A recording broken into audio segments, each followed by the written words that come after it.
The Imperial Guard stood at attention as Darth Lachris strode down the hall to the Dark Council chamber. Red sand clung to her hair and robes, the colour an intense contrast to the sterile walls of the academy. She did not presume to know why her master had summoned her. Assumptions were dangerous, an acolyte's move that she had long outgrown. The door opened with a hiss. Darth Marr sat alone, still as the statues of dead Sith carved into Korriban's bedrock. Upon reaching the middle of the room, Darth Lachris kneeled. Sweat ran down her back despite the cool air inside the chamber. "Master?" she whispered. The cords and spikes of the armor encasing Darth Marr's body gleamed in the chamber's blue glow. He remained seated and silent, but she knew he was aware of her presence. Her master possessed the shape of a man, yet his voice was devoid of emotion, a human shell hollowed out to be filled by the dark side. When he finally deigned to speak to her, the marrow within Lachris's bones tingled. "Apprentice, tell me what you know of Lord Califo." Well, this was a surprise. Darth Thanaton's former master? Only know what you've told me. He was a fool. A fool, yes, but one who served his purpose. He motioned her to rise, as you will serve yours. Darth Marr stood. His shadow fell across her. Power must be earned. Lord Califo failed to understand that and paid the price. And how do Califo's missteps involve me? She kept her voice steady.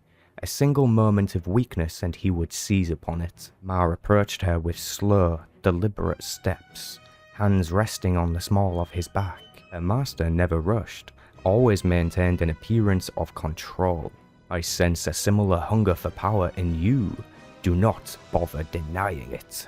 "I see no reason to." In an instant, he was gone. Her nostrils flared slightly as she tried to sense his presence. "You believe you have earned that power, but you are mistaken." His voice thundered behind her. She did not flinch. Lachris had been Darth Marr's apprentice long enough to know that he was testing her. He pulled out his holocom to display the Nivota system and zoomed in to focus on a single planet. "The Empire requires Balmorra pacified," he explained. "The resistance is growing due in part to Governor Malkiro's bungling. What started as a simple annoyance has become a thorn in our side we can no longer ignore." Lachris was aware of the situation on Balmorra. Malkiro offered only excuses for his failures. He was a worm she'd like to watch rife beneath her boots. "You have shown promise, both in your training and on the battlefield," Marr continued. "But I cannot just give you Balmorra. I must earn it." She understood. "A trial then?" The flickering image of Balmorra vanished. "Of sorts. Which brings us back to Lord Califo, fool though he was. He taught one valuable lesson." Closing her eyes, Lachris searched her memories. Sith teachings whispered to her. Sifting through them, an uneasiness spread across her body. Bile stung the back of her throat, the further she delved into herself.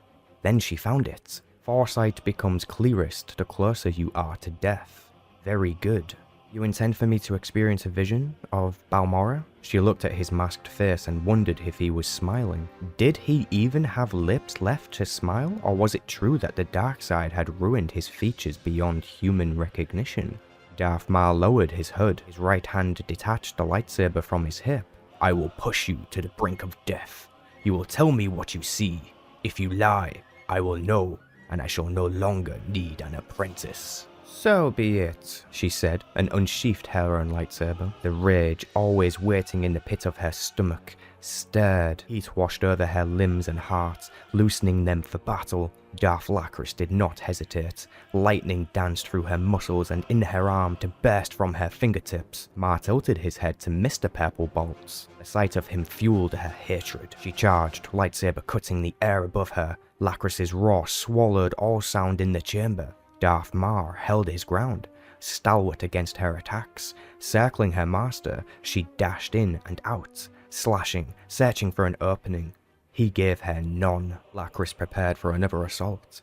Arms outstretched, electricity rained down on Marr. One bolt struck his leg, causing a momentary twitch. Immeasurable joy drummed within her. The Dark Council member held out his left hand. Lachris heard the sound of her skull crack against a wall before she felt it. The blow threatened to quell her rage, cut off her power. Lachris refused to give him the satisfaction. She grimaced and pushed herself to stand. "This isn't over," she snarled through clenched teeth. "No."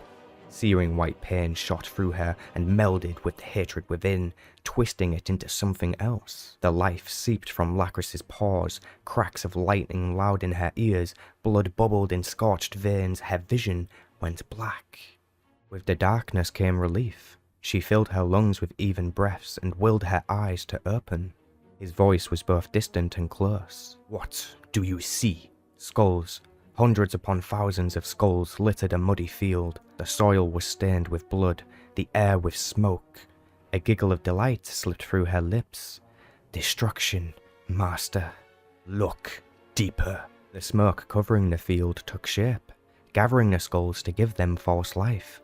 The shadow played their parts, fighting, killing, dying to create a single man. His fears and desires were etched into the dead men who fought for him. "The Resistance's leader," Lachris murmured, "is a Republic soldier? Will he be a problem?" The soldier born of smoke and skulls reached towards her. Lachris readied herself, but before the darkness could touch her, another shadow charged in. Slicing through the soldier, the skulls fell and the smoke dissipated. Lachris gasped. "Someone here, someone powerful, but their face, it's clouded." "Will the Republic soldier be a problem?"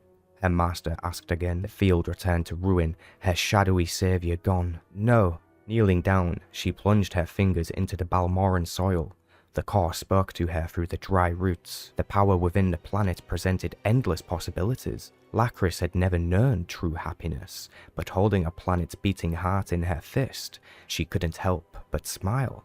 "Balmora will be mine." Lost in her passion, Lachris did not notice the smoke swirled around her. Two shadows towered over her, their features ever-changing in the smoke.